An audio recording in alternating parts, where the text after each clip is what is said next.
Hi, I'm Mitch, and we are the Grizzled Geeks. This week, we're going to try something new again.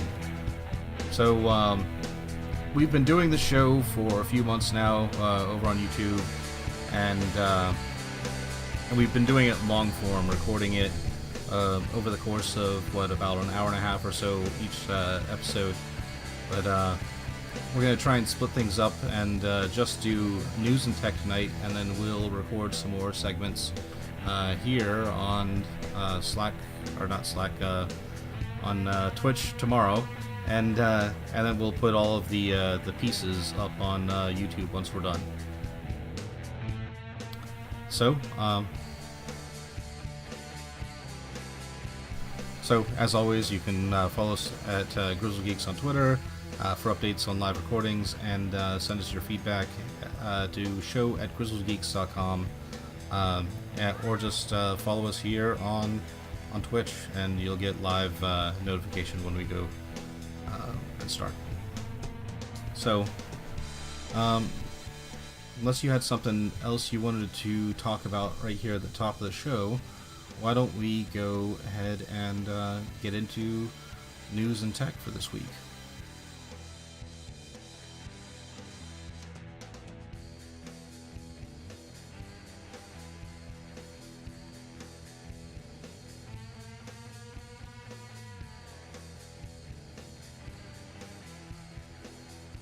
Yeah.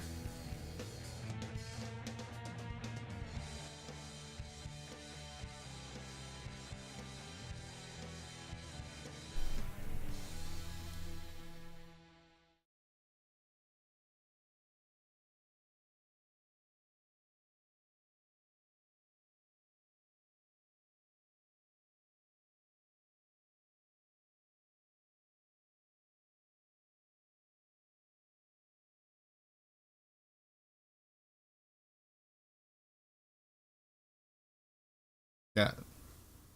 All I have to say about that is, duh.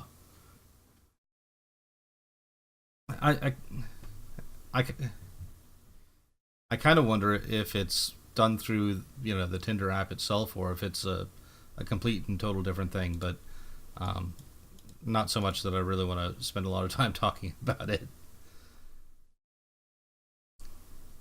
Um, the next thing you had up here, you put this one in here, I think, to just for me, a VW self-driving concept car, and we're gonna bring it up here. Try and bring it up on the show here, so people can see. There we go. VW self-driving concept car named what they call it, Cedric. Yeah, I look at him. He's got a nice little cute smile there on the top or in the front there. Uh, but yeah, look at the inside of this thing. And again, this is just concept car. But we've talked a little bit about self-driving cars in the past, about being able to get a car as a service instead of necessarily needing to own a car going forward in the future. And these fleets of cars can be out there and available. And this is kind of the thing that I was thinking about, the space in there that if you need a smaller space, you can get that, or if you're doing a carpool or something like that, you want a nicer space, this is it. Um, this looks amazing.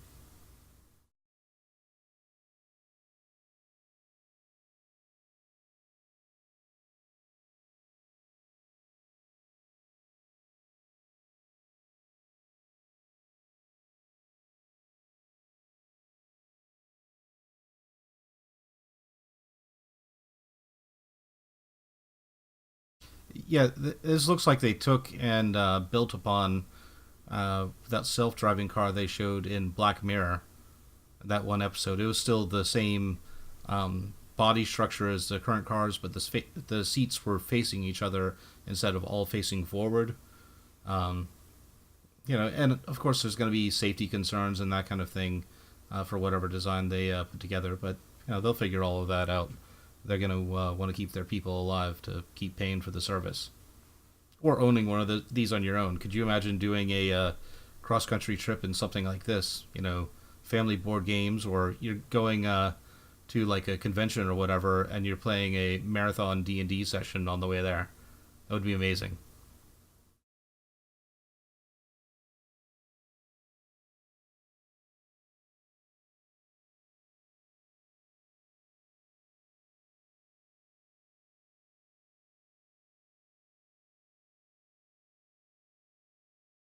Yeah,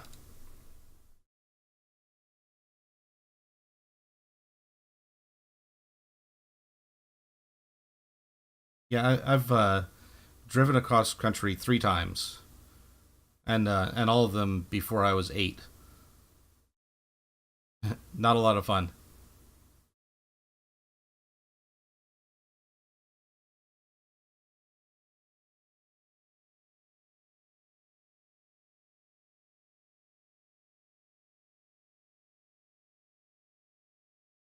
Oh, not the way we did it. My parents took turns sleeping and driving, and we just drove straight and didn't stop anywhere except to eat and get gas. It was terrible.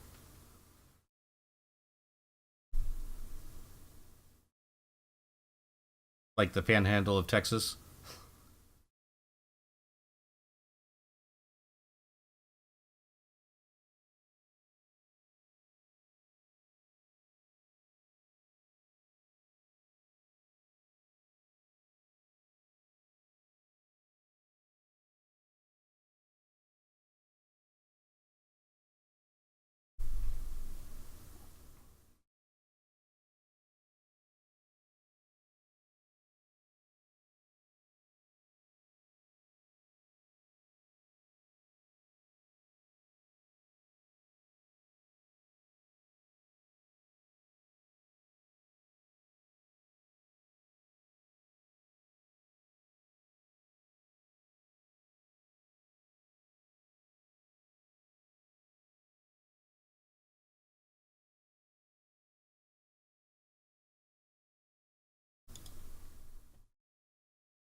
Yeah, we just brought a lot of books and Legos in the car, and the parents pretty much just ignored us the whole time. So my experience is just a little different than yours.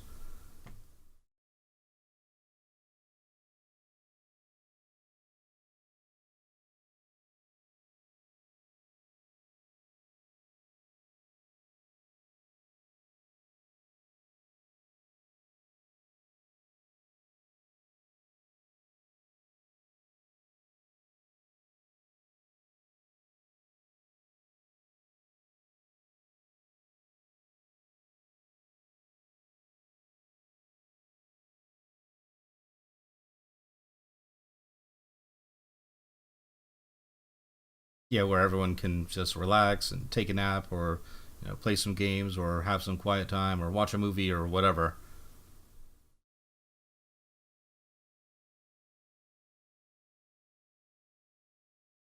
So, I did not do as much prep for this particular article as I wanted to do ahead of time.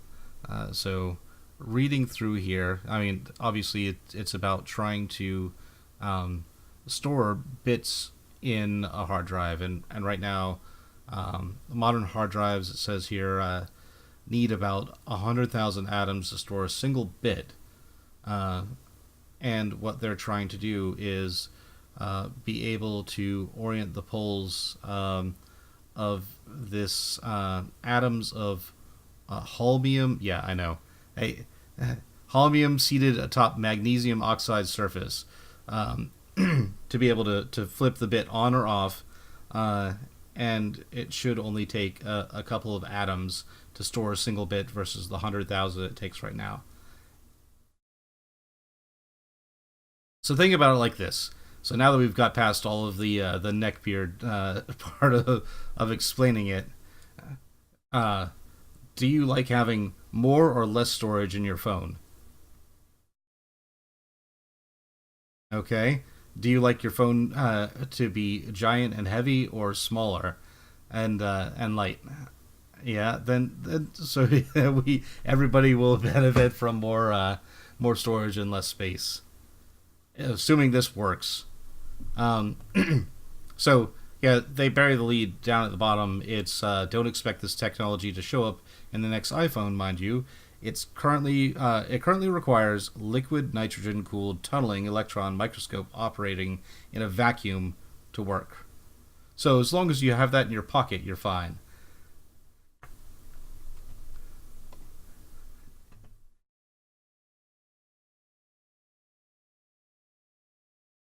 No.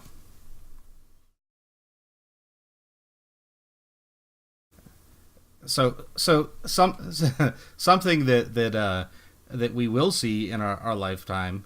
Tesla's doing a lot of things for us. They're doing amazing things with cars. We talked a few months ago, I believe, about them providing the battery pack solutions to be able to store energy for overnight or during a storm for this small island out in the Pacific. Apparently, they're starting to take on a larger island, which is Hawaii. And I didn't put it in here, but I saw another article this week where they were talking about solving Australia's power problems as well. So that's a somewhat bigger island than Hawaii, even. But yeah, and the idea of this, so if people haven't seen the show before, is that they've got these large battery packs that they use in the home, and they've got arrays of these things to be able to store up energy, and they can power thousands of homes for a period of time, uh, as much as they need to, and it allows island nations to be able to get off requiring like diesel generators to be able to provide power. They can have solar grids to be able to store this. When the sun's more productive, they store it up and use it. When it's less productive or rainy or at night, they draw from these power packs, and they use less or no diesel or other types of fuel sources to be able to provide the power for their homes. And it provides better, consistent power for the people of their improving their lives. So it's a cool thing.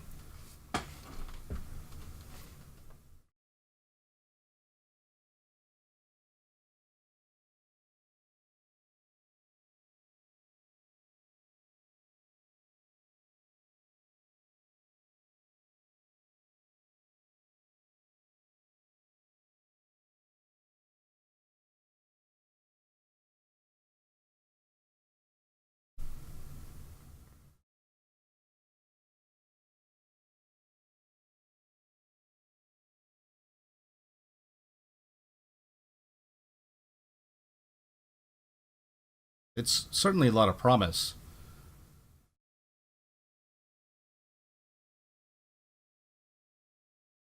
I did not.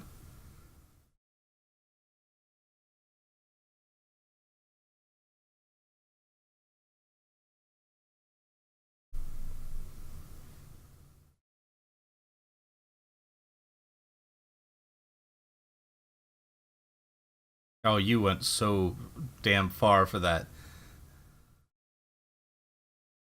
Eh, you stringing me along for that.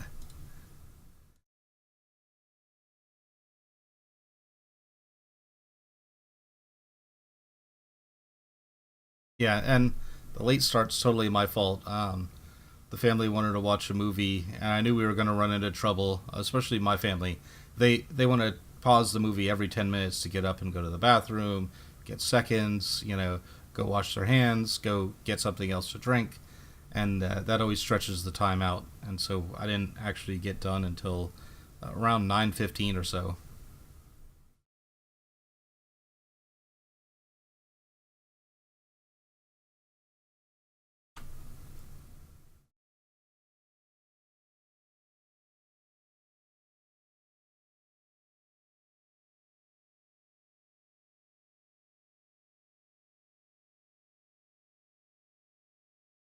Yeah, really thought this was a cool article. Not so much just because people are using robotics to or their brain power to control the robotics. Normally, the way that happens is you train the way that you think to be able to do some kind of action in the robot. This is using AI in the robots itself and just monitoring your thought process. And you're trying to do a thing, or you're training a robot to be able to do a thing.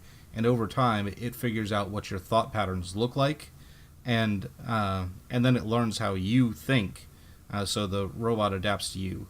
My favorite example of how this works is like Titanfall 2. Your Titan is adjusting to your brainwave patterns. It's learning how you think as you go, and then once you're in sync, it's ready to go firing all cylinders, and it can do, full capabilities, and you can control it completely.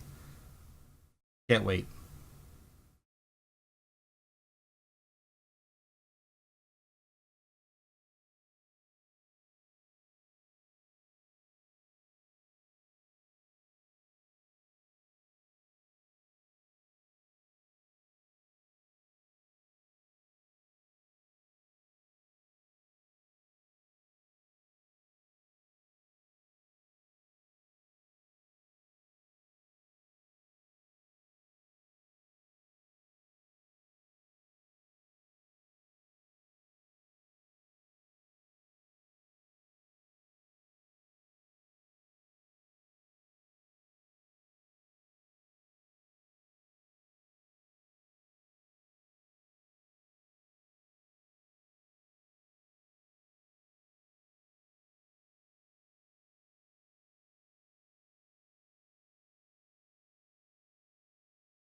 Well, so and the advances that you can use that in, already they're using robotic telemetry to do operations across, large distances. You have a surgeon that's in one area.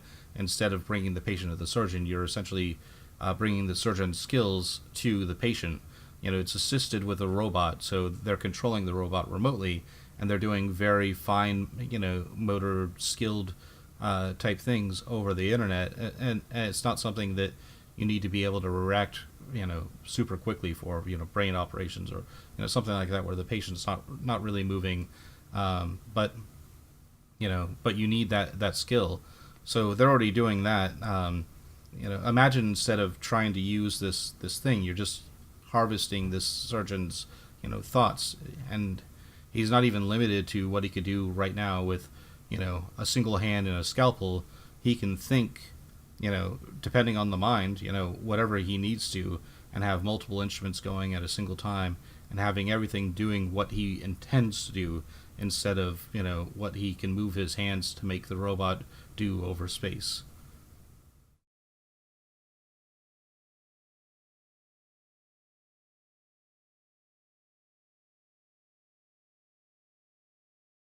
Well,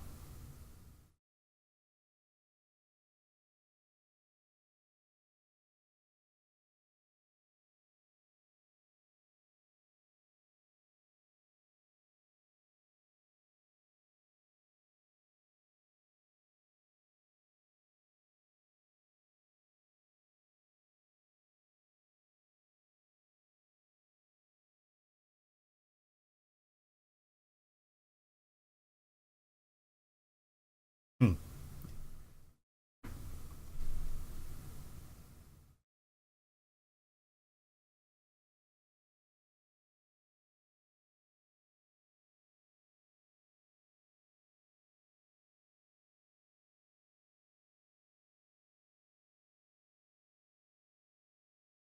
Yeah. So I mean, this is looking at taking a lot of the things that the nurse does whenever you go to see the doctor. So the typical way it works, right? You wait in the lobby until they call you, and then you don't see the doctor right away. The nurse takes you back. She weighs you. She takes your blood pressure. She takes your temperature. She asks you some questions, see if your health has changed, if you're taking any medication, all those kinds of things. And this triage station is meant to do those kinds of things, and not only just do those things, but also eliminate the manual data entry that goes along with those things. So she stands with a clipboard or a tablet or something, and she weighs you, and then she enters in that data into the tablet or onto the clipboard, and then goes to a computer terminal later and then types that in. It eliminates the need to do all of that manual typing. So you spend, the nurses and the doctors spend less time doing that kind of busy work and let the machines do it for you and enter the data directly into the system. And it's available for the doctor to see right away. So and to be true, the real reason that I pulled this article wasn't because of the tech and how nicely it works saving time for the doctors. It looked like the thing from Idiocracy where the doctor says, "Put your arm in the thingy." Put this one in your mouth and put this one in your ass. Oh wait, it's the other way around.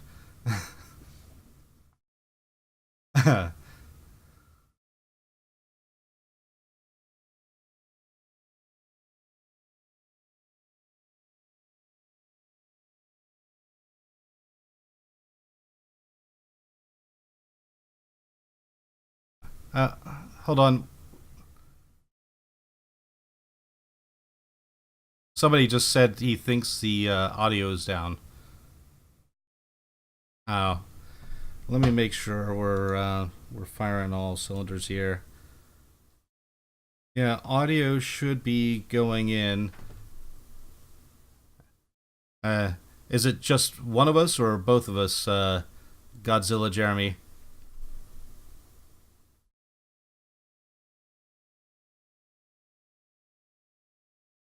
Um, Let me throw the monitor on real quick.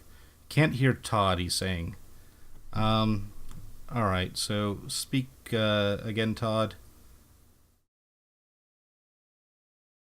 How about this? Can you hear him now? It should take a couple of seconds. Sorry, I'm not actually saying anything, so you wouldn't hear anything. So we have a nice little checklist right before the show, and one of those things is make sure Mitch doesn't screw up Todd's sound. I think Mitch just screwed up Todd's sound again. So sorry, Todd. Oh, that's all right. I'm used to the abuse. So we've got it recorded locally. I'll just once we're done here, I'll upload the other clip. But hopefully you can hear him now. And, the Twitch thing is it's something new. Yep. So it's good. It introduces a slight wrinkle that we haven't had before. So, but I like it. I like the layout and the format of this. So I say we carry on, and we'll just have to get through these speed bumps until it becomes habit. All right. Cool. All right. Where were we? Oh yes, we were printing a house, a 3D printed whole house in 24 hours. I thought this was fan-frickin-tastic. All right, yeah, I'll just bring up the article. And you want to go ahead and talk about it? Sure. They printed a whole house in 24 hours. There you go. Thank you. Yeah, so San Francisco company printed, and I won't play the video here, and I'll link it in the show notes. So they used a 3D printer to extrude concrete to print up this small 400 square foot house. You can see that here. Well, that's concrete? That's concrete. So it's I concrete, thought it was plastic. And it was printed with all of the framing for the windows, the framing for the doors, the channels to be able to run electricity, and all that kind of stuff built into the printing fabrication. And they just printed that all up. That they did, some plaster and paint, and then installed the windows and doors and electricity.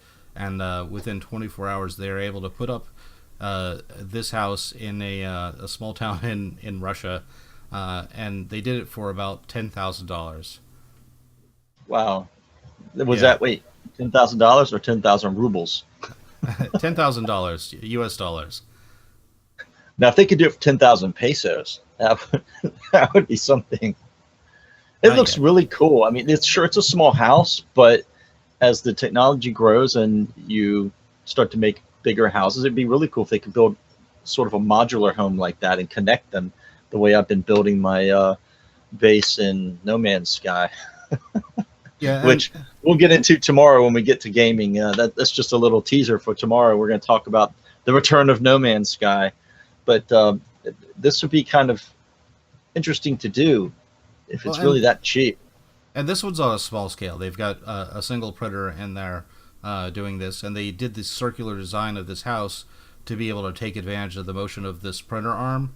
But you could scale this up with a grid, kind of like you do have a 3D printer at home. The extruder being able to go in a square or rectangular grid and be able to extrude out the concrete as it goes on, spitting that out. So it would be really cool to see that scaled out to be something a lot bigger, multi-story, something more than 400 feet. Yeah, definitely. But I like, it's a start, Yep. and new technology and new ways of doing things. Maybe construction costs down, and make housing cheaper, more affordable for people, which is always good. All right, tell me about the Mario karts they have in Tokyo. Apparently running amok like Gojira. So yeah, I saw this article on Kotaku earlier this week, and I'd seen them in the news a little bit before. There's a Korean tourist company who is renting real life-size go-karts in Tokyo, and they're letting people drive on tracks and out on the road. I saw them originally because Nintendo's suing them for trademark infringement. The whole Mario Kart thing. But then this article came up, and I just couldn't pass it over. They had some of these tourists out running around in these carts, and one of them hit a police box in Tokyo. So A bunch of tourists on go-karts driving around in Tokyo. What could go wrong? No. And so I lived in Japan for a year in the military, and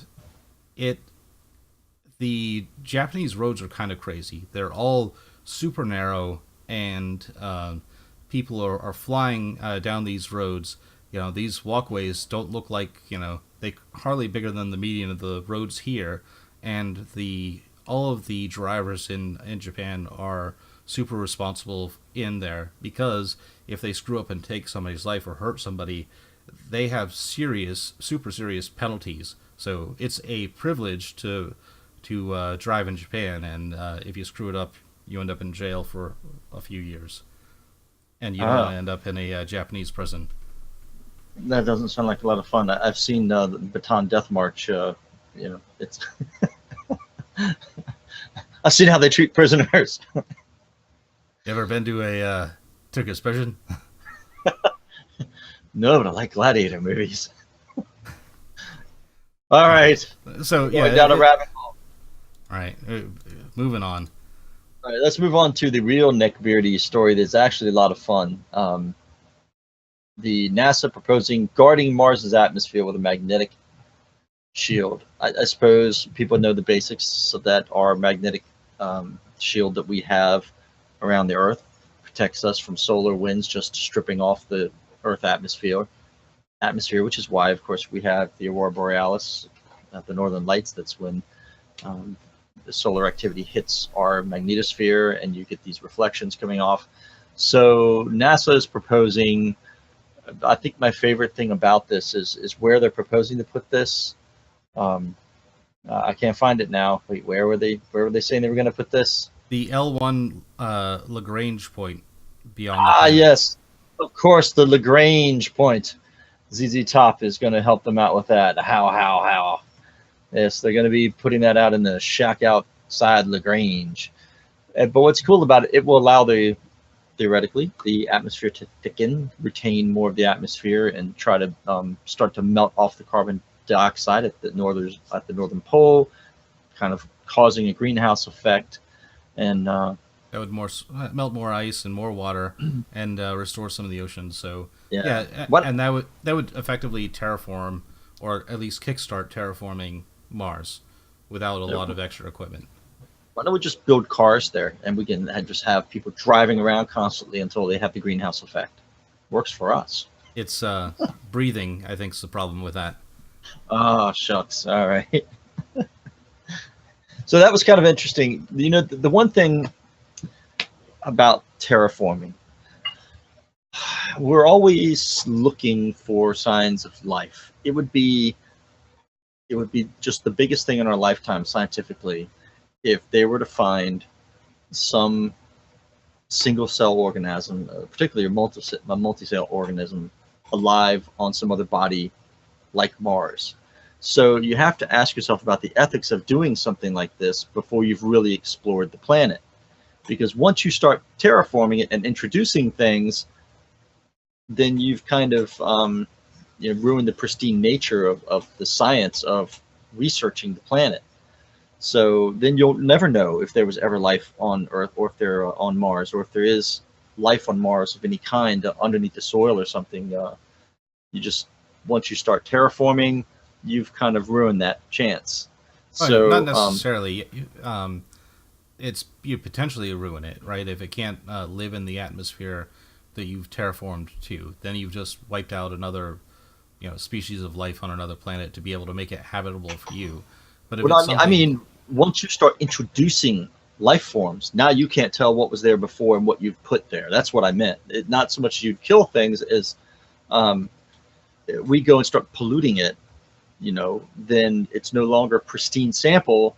So if you find something on there, you're like, well, was this ours? Was this there before? Or is it car? it It certainly gets makes it a kind lot of muddy. harder. Yeah. Then the more terraforming you do, the more impossible it becomes to tell whether or not whatever it was there before, or whether we did it.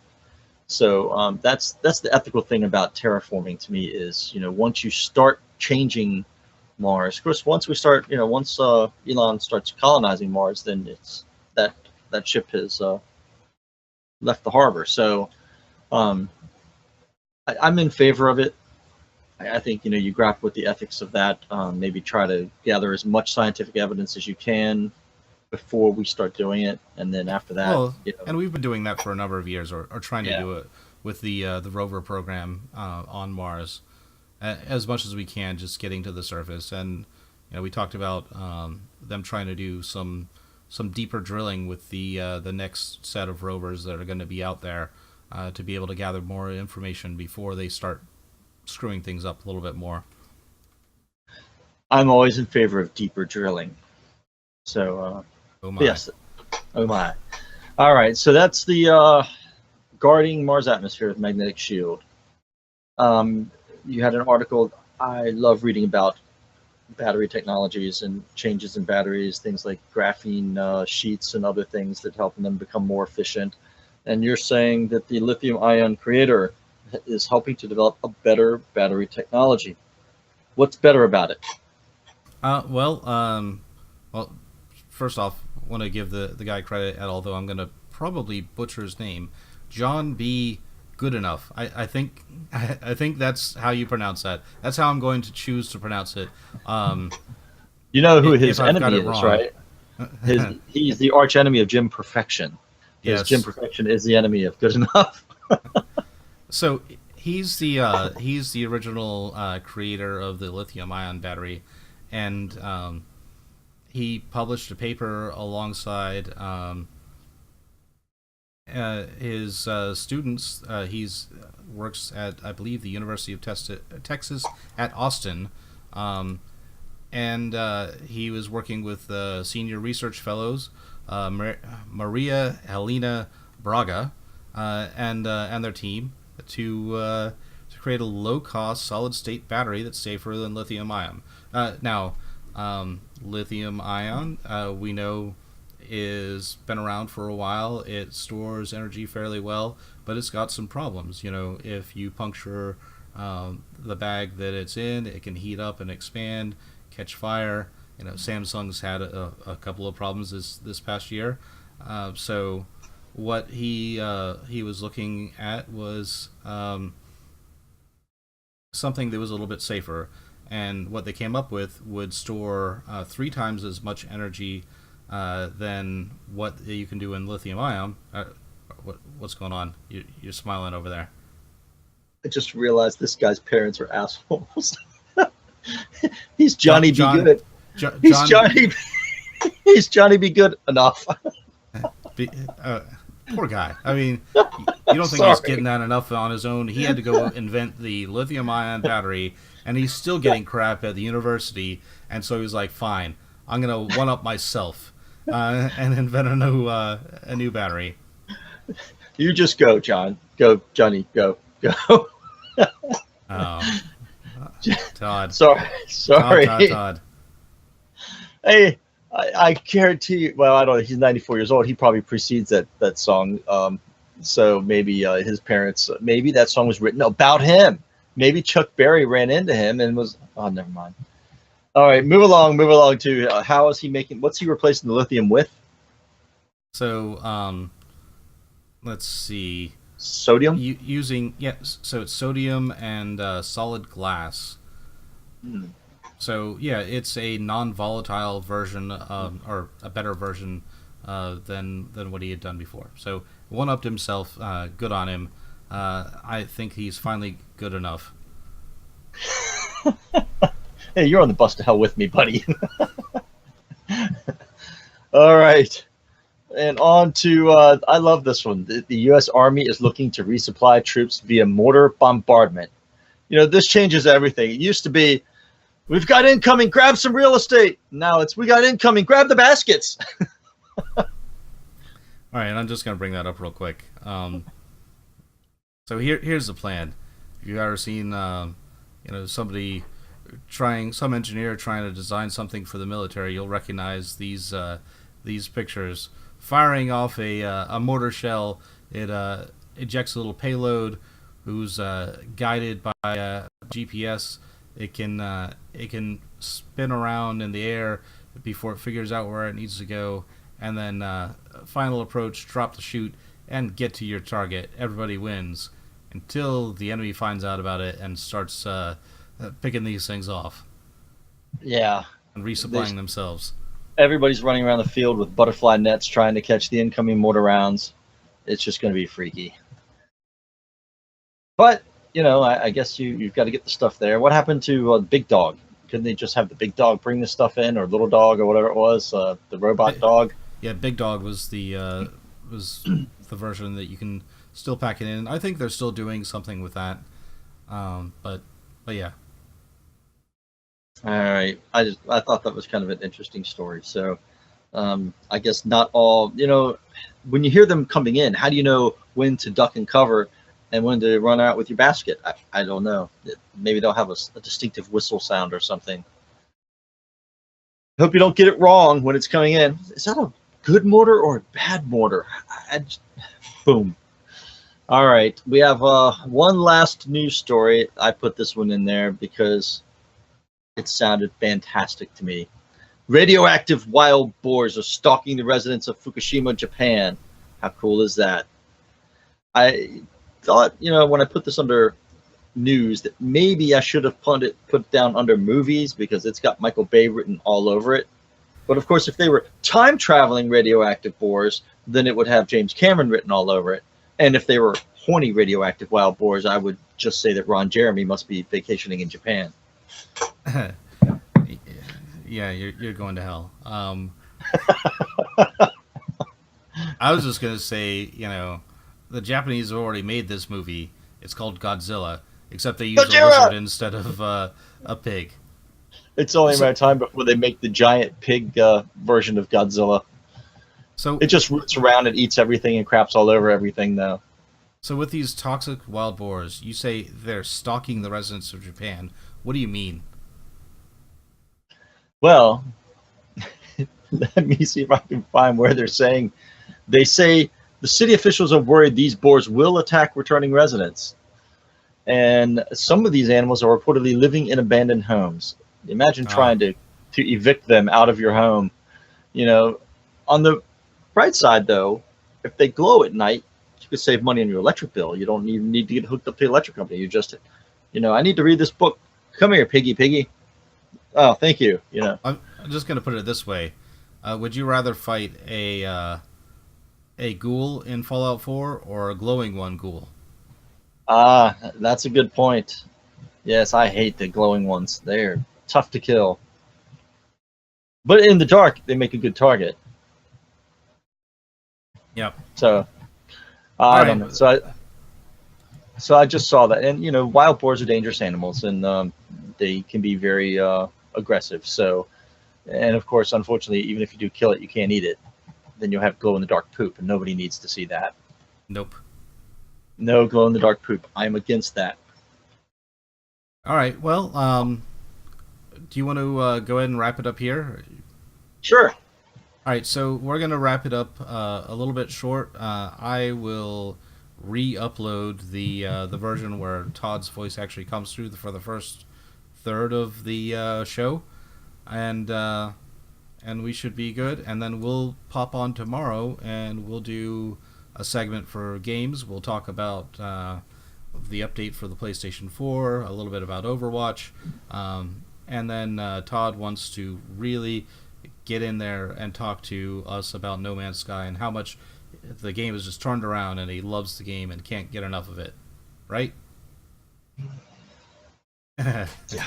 right, so we'll talk about that tomorrow, and then we'll spin out another segment either tomorrow or on Monday for movies and TV, and then we also plan to do some spoilers for both The Expanse and Legion sometime this week. So keep an Yeah. eye on the channel, and we'll produce that shortly.